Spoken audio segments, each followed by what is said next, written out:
Hello my dear students, welcome to तरह class में आज आपके लिए लेकर आया हूँ क्लास 11 की पॉलिटिकल साइंस की book 1 Indian constitution at work chapter number 3 election and representation के कुछ बड़े इंपॉर्टेंट मल्टीपल चॉइस क्वेश्चंस। और बच्चों, जैसा कि आप जानते हैं, मैं इस वीडियो का एक पार्ट दे चुका हूँ। ये पार्ट 2 है। पार्ट 1 मैंने ऑलरेडी आपको दे दिया है, तो अगर अभी तक आपने उस पार्ट को नहीं देखा वो भी आप जरूर देखिएगा।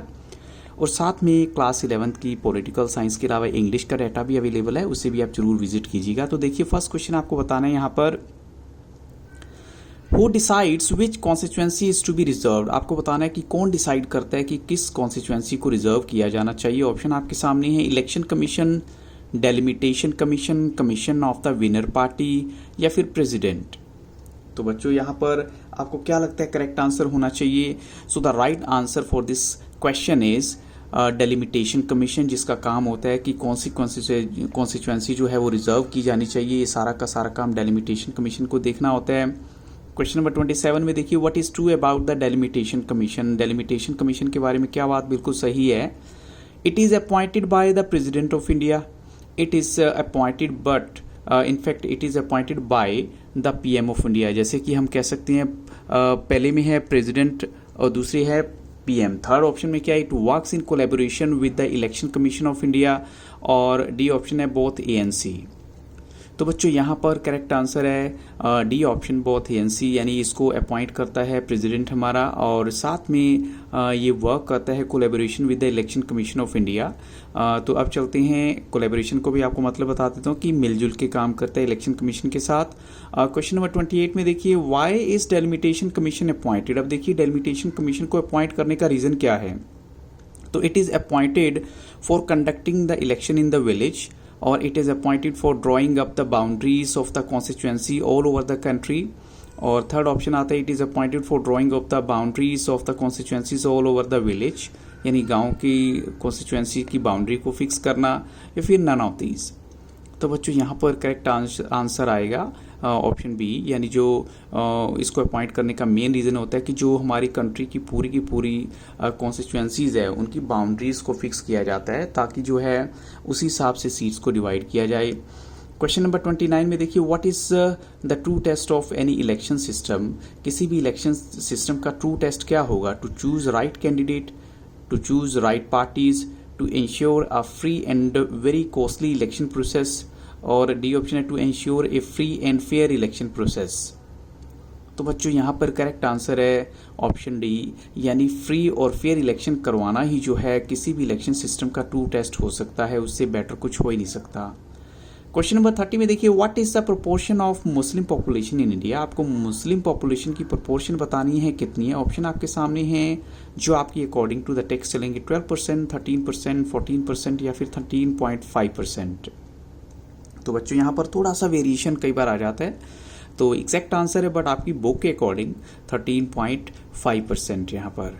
क्वेश्चन नंबर 31 में देखिए, what is the number of Muslim MPs in the Lok Sabha. Lok Sabha में मुस्लिम एमपीज का नंबर क्या? देखिए, जैसे अगर उनकी पॉपुलेशन 13.5% है, लेकिन मुस्लिम एमपीज का जो नंबर है वो पार्लियामेंट में देखिए कितना है, less than 10, less than 9, less than 7, less than 6।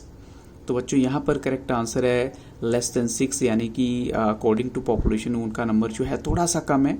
अब चलते हैं क्वेश्चन नंबर 32 के लिए, when all the adult citizens of the country must be eligible to vote in election, what it is called. अब देखिए, जब किसी भी कंट्री के सिटीजन जो है वोट डालने लायक हो जाते हैं, योग्य हो जाते हैं, तो उसको क्या कहा जाता है?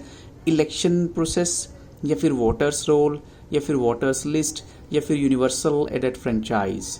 तो बच्चों, यहाँ करेक्ट आंसर है यूनिवर्सल अडल्ट फ्रेंचाइज जो है, क्योंकि राइट टू वोट इसका मतलब होता है, सिंपल सी बात है।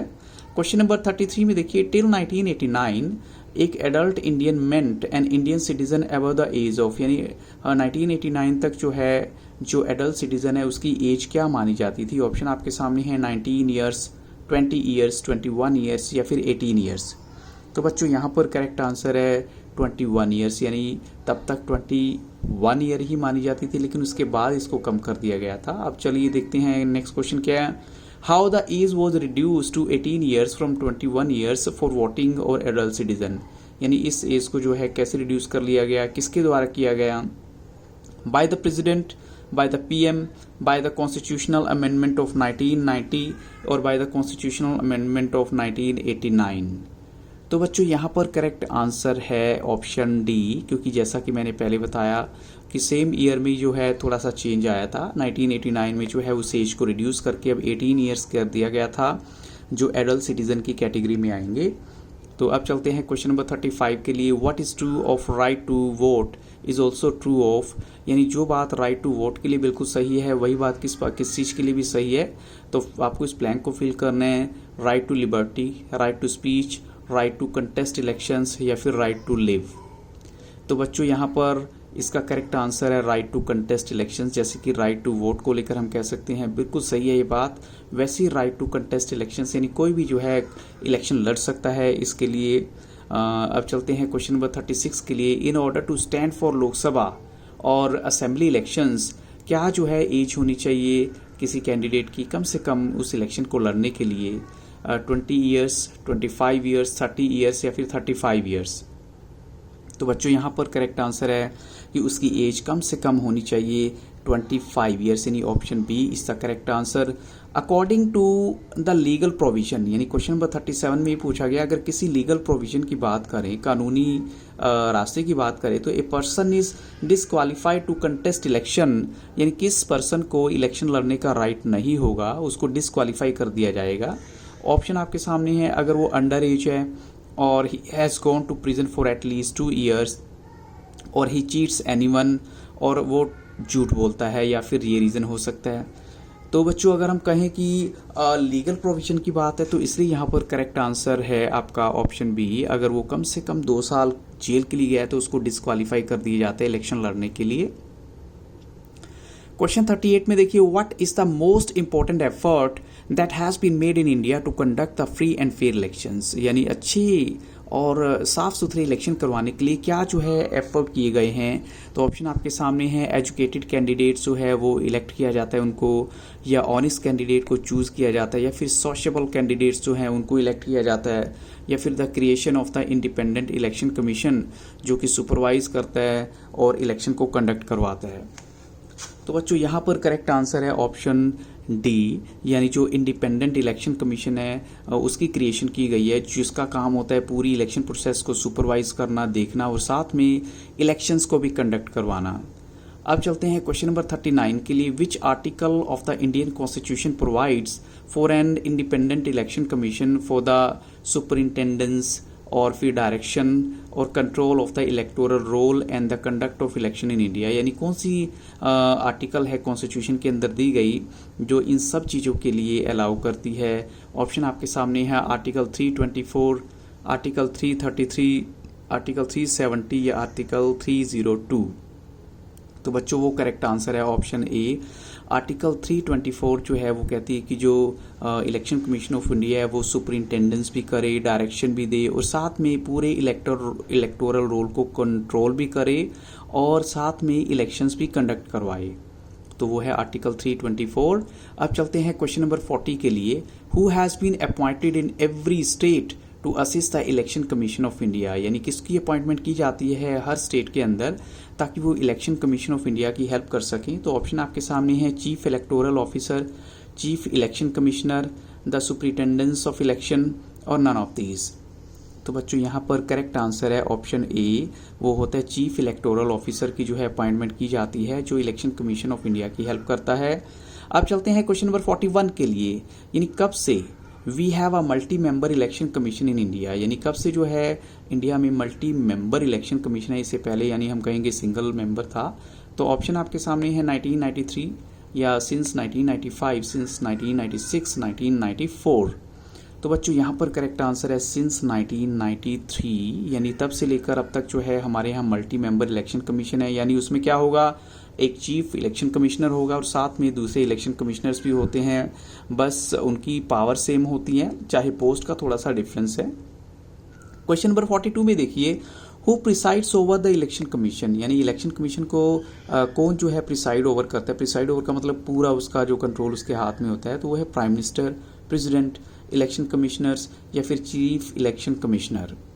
तो बच्चों यहाँ पर करेक्ट आंसर है option D, chief election commissioner जो है वो पूरे इलेक्शन कमीशन को प्रोसाइड करता है, कंट्रोल करता है। क्वेश्चन 43 में देखिए, how are the chief election commissioner and election commissioners जो है वो कैसे अपॉइंट किए जाते हैं। तो ऑप्शन आपके सामने है, by the Parliament, by the CM of the states, by the President on the advice of the Council of Ministers और by the President on the advice of the Prime minister.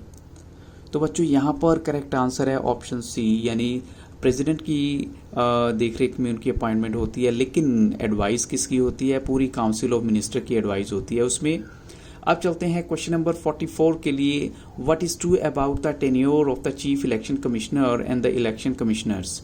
अब chief election commissioner की बात करें या election commissioners की बात करें तो उनकी जो है टाइम पीरियड कितना होता है जॉब का। तो पहली बात तो उनको 5 साल के लिए अपॉइंट किया जाता है, दूसरा है उनको 6 ईयर्स के लिए अपॉइंट किया जाता है, तीसरा है they are appointed for 6 years, यानी इसको हम रिपीट कह सकते हैं, या फिर थर्ड ऑप्शन है या फिर और continue till the age of 65 whichever is earlier, और डी ऑप्शन है नन ऑफ दीज।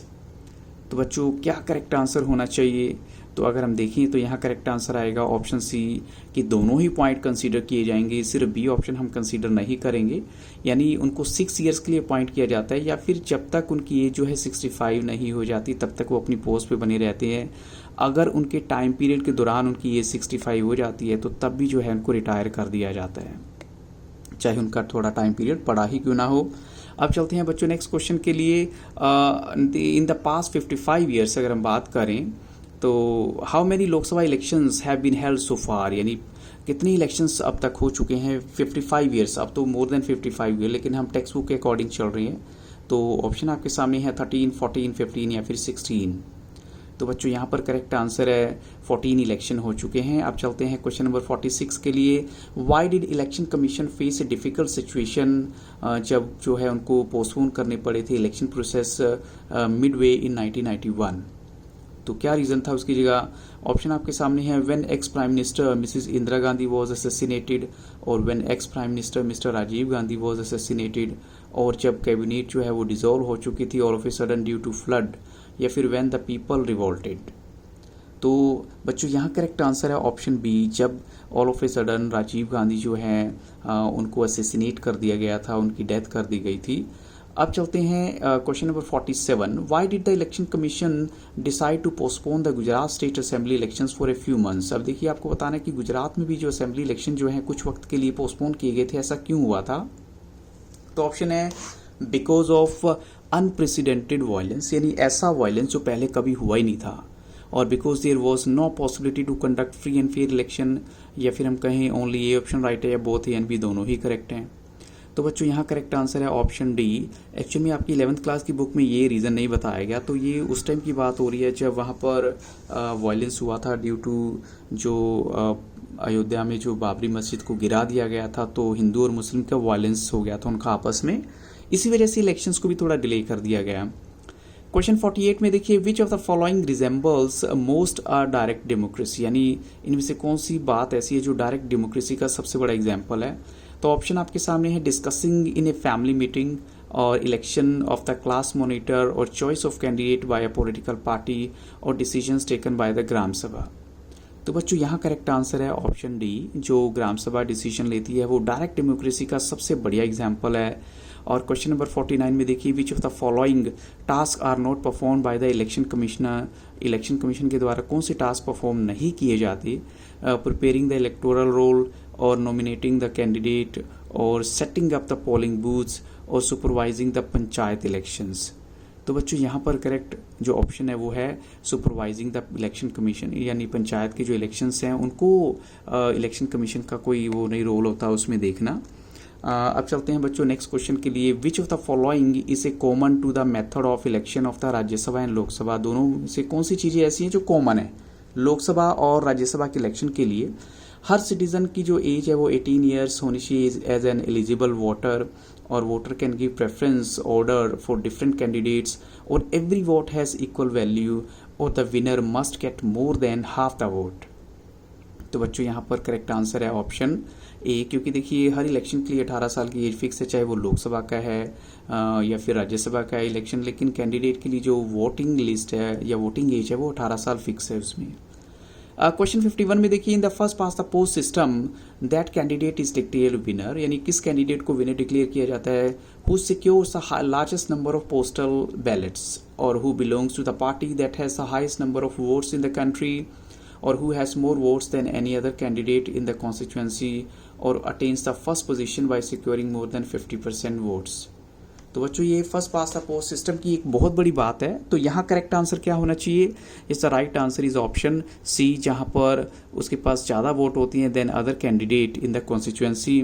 तो बच्चों इन्हीं क्वेश्चंस के साथ इस वीडियो को यहाँ स्टॉप करूँगा। I hope so these questions will help you lot, और अगर आपको क्वेश्चंस अच्छे लगे हों तो इस वीडियो को लाइक करना मत भूलिएगा। So thank you really very much for watching Taran sir classes and have very nice day.